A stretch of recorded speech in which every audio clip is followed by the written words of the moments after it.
Hello friends, എല്ലാവർക്കും പുതിയ വീഡിയോയിലേക്ക് സ്വാഗതം. സോ നമ്മളെല്ലാവരും തന്നെ ഇന്നലത്തെ ലാലേട്ടൻ്റെ അവസാനത്തെ ആ ഒരു പ്രോമോയിൽ നമ്മൾ പറഞ്ഞിരുന്നു. അതായത് ഇന്ന് തീർച്ചയായും ജാസ്മിൻ ഗബ്രി വിഷയം തീർച്ചയായും ചർച്ച ചെയ്യപ്പെടുന്നൊരു കാര്യം നമ്മൾ പറഞ്ഞിരുന്നു.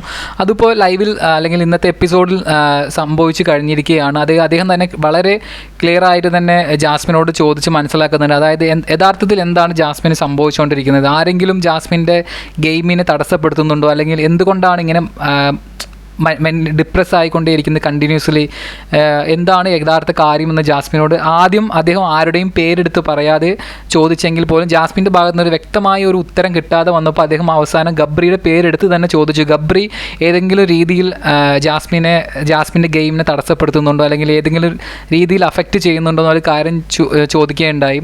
സോ ജാസ്മിൻ ഒന്നും തന്നെ ഒരിക്കലും ഗബ്രി അത്തരത്തിലൊന്നും തന്നെ ചെയ്തിട്ടില്ല. ഗബ്രിയെ സപ്പോർട്ട് ചെയ്ത് തന്നെയാണ് ജാസ്മിൻ സംസാരിച്ചുകൊണ്ടിരുന്നത്. അതുകൊണ്ട് തന്നെ ലാലേട്ടൻ 2-3 വീഡിയോ ക്ലിപ്സും മറ്റു കാര്യങ്ങളൊക്കെ പ്രേക്ഷകരുടെ മുമ്പിലും അതുപോലെ തന്നെ കണ്ടസ്റ്റൻസിനും വേണ്ടി പ്ലേ ചെയ്തിട്ടുണ്ടായിരുന്നു. സോ അത് കണ്ടതിന് ശേഷം ഓരോ മത്സരാർത്ഥികളോടും അഭിപ്രായം ചോദിക്കുകയുണ്ടായി. സോ അതിലുണ്ടായിരുന്ന മിക്ക ആളുകളും പറഞ്ഞത് ഇവർ തമ്മിൽ പ്ലാൻ ചെയ്ത് ചെയ്യുന്ന ഒരു ആക്റ്റായിട്ടാണ് പലരും തോന്നുന്നത്. അതായത് ഇവർ വന്ന് ഇവിടെ ഇതൊരു സ്ട്രാറ്റജി ആയിട്ടാണ് അവർ കാണുന്നത്. അല്ലെങ്കിൽ ചിലർ പറയുന്നുണ്ട് ഗബ്രി മാനിപ്പുലേറ്റ് ചെയ്യുന്നതാണെന്നൊക്കെ പറയുന്നുണ്ട്. പക്ഷേ അവസാനം ജാസ്മിൻ പറഞ്ഞത് ലാലേട്ടനോട് ഇങ്ങനെയാണ്. അതായത് എനിക്കും ഗബ്രിക്ക് ഞങ്ങൾക്ക് പരസ്പരം ഇഷ്ടമാണ് ലാലേട്ട, പക്ഷേ ഞങ്ങൾക്ക് ഒരിക്കലും അത് ഒരു പ്രണയത്തിലേക്ക് എത്തിപ്പെടാൻ സാധിക്കില്ല.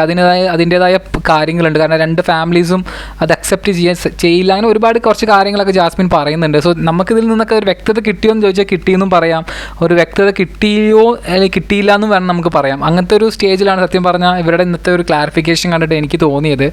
എന്തായാലും ഗബ്രി ഇതൊക്കെ കേട്ടതിന് ശേഷം ഞാൻ ക്വിറ്റ് ചെയ്യാൻ പോവുകയാണെന്നുള്ളൊരു കാര്യമൊക്കെ അവിടെ ഡിസ്കഷനിൽ പോയിക്കൊണ്ടിരിക്കുന്നു.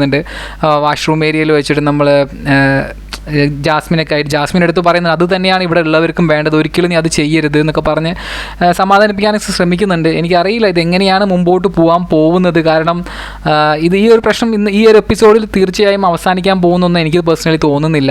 ഇത് അടുത്ത ആഴ്ചയിലേക്കും ഇത് തുടരും തന്നെയാണ് തോന്നുന്നത്. ഏത് രീതിയിൽ ഇത് ഇനി മുമ്പോട്ട് കൊണ്ടുപോകും ഈ 2 വ്യക്തികൾ അല്ലെങ്കിൽ മറ്റു കണ്ടസ്റ്റൻസ് ഇത് ഏത് രീതിയിൽ എടുത്തിട്ട് മുൻപോട്ട് പോകും എന്നുള്ളത് കണ്ടു തന്നെ നമുക്കറിയണം. ഒരു ചെറിയ വീഡിയോ ആണ്. നിങ്ങളുടെ അഭിപ്രായം എന്തെങ്കിലും കമൻറ്റ് ബോക്സിൽ പറയണം. Thank you.